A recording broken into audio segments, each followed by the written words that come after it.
It's Penny and the professor. Here's Penny.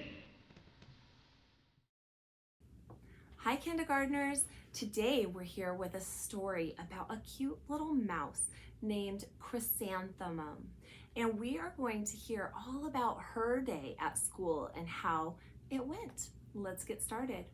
Chrysanthemum by Kevin Hinkes. Chrysanthemum by Kevin Hinkes. The day she was born was the happiest day in her parents' lives. "She's perfect," said her mother. "Absolutely," said her father. And she was. She was absolutely perfect. "Her name must be everything she is," said her mother. "Her name must be absolutely perfect," said her father. And it was. Chrysanthemum. Her parents named her Chrysanthemum. Chrysanthemum grew and grew and grew. And when she was old enough to appreciate it, Chrysanthemum loved her name. She loved the way it sounded when her mother woke her up. She loved the way it sounded when her father called her for dinner. And she loved the way it sounded when she whispered it to herself in the bathroom mirror. Chrysanthemum, Chrysanthemum, Chrysanthemum. Chrysanthemum loved the way her name looked when it was written with ink on an envelope. She loved the way it looked when it was written with icing on her birthday cake, and she loved the way it looked when she wrote it herself with her fat orange crayon. Chrysanthemum, Chrysanthemum, Chrysanthemum. Chrysanthemum thought her name was absolutely perfect. And then she started school. On the first day, Chrysanthemum wore her sunniest dress and her brightest smile. She ran all the way. "Hooray," said Chrysanthemum, "school!" But when Mrs. Chud took roll call, everyone giggled upon hearing Chrysanthemum's name. "It's too long," said Joe. "It scarcely fits on your name tag," said Rita, pointing. "I'm named after my grandmother," said Victoria. "You're named after a flower." Chrysanthemum wilted. She did not think her name was absolutely perfect. She thought it was absolutely dreadful. The rest of the day was not much better. During nap time, Victoria raised her hand and informed Mrs. Chud that Chrysanthemum's name was spelled with 13 letters. "That's exactly half as many letters that are in the entire alphabet," Victoria explained. "Thank you for sharing that with us, Victoria," said Mrs. Chud. "Now put your head down." "If I had a name like yours, I'd change it," Victoria said, as the students lined up to go home. "Oh, I wish I could," thought Chrysanthemum miserably. "Welcome home," said her mother. "Welcome home," said her father. "School is no place for me," said Chrysanthemum. "My name is too long. It scarcely fits on my name tag, and I'm named after a flower." "Oh, pish," said her mother. "Your name is beautiful." "And precious, and priceless, and fascinating, and winsome," said her father. "It's everything you are," said her mother. "Absolutely perfect," said her father. Chrysanthemum felt much better after her favorite dinner, macaroni and cheese with ketchup, and an evening filled with hugs and kisses and parcheesi.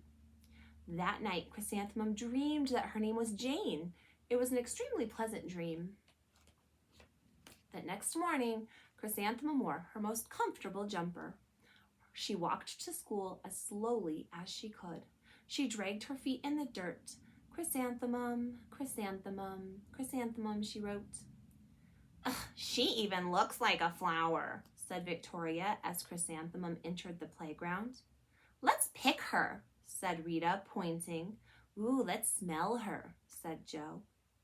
Chrysanthemum wilted. She did not think her name was absolutely perfect. She thought it was absolutely dreadful. The rest of the day was not much better. During nap time, Victoria raised her hand and said, "A chrysanthemum is a flower. It lives in a garden with worms and other dirty things." "Thank you for sharing that with us, Victoria," said Mrs. Chud. "Now put your head down." I cannot believe your name, Victoria said as the students lined up to go home. Neither can I, thought Chrysanthemum miserably. Welcome home, said her father. Welcome home, or mother, sorry. Welcome home, said her mother. Welcome home, said her father. School is no place for me, said Chrysanthemum. They said I even look like a flower. They pretended to pick and smell me. Oh, pish, said her mother. They're just jealous. And envious, and begrudging, and discontented, and jaundiced, said her father. Who wouldn't be jealous of a name like yours, said her mother. After all, it's absolutely perfect, said her father. Chrysanthemum felt a trifle better after her favorite dessert, chocolate cake with buttercream frosting, and another evening filled with hugs and kisses and parcheesi. That night, Chrysanthemum dreamed that she really was a chrysanthemum. She sprouted leaves and petals. Victoria picked her and plucked the leaves and petals off one by one until there was nothing left but a scrawny stem. It was the worst nightmare of Chrysanthemum's life. Chrysanthemum wore her outfit with 7 pockets the next morning. She loaded the pockets with her most prized possessions and her good luck charms. Chrysanthemum took the longest route possible to school. She stopped and stared at each and every flower. Chrysanthemum, chrysanthemum, chrysanthemum, the flowers seemed to say.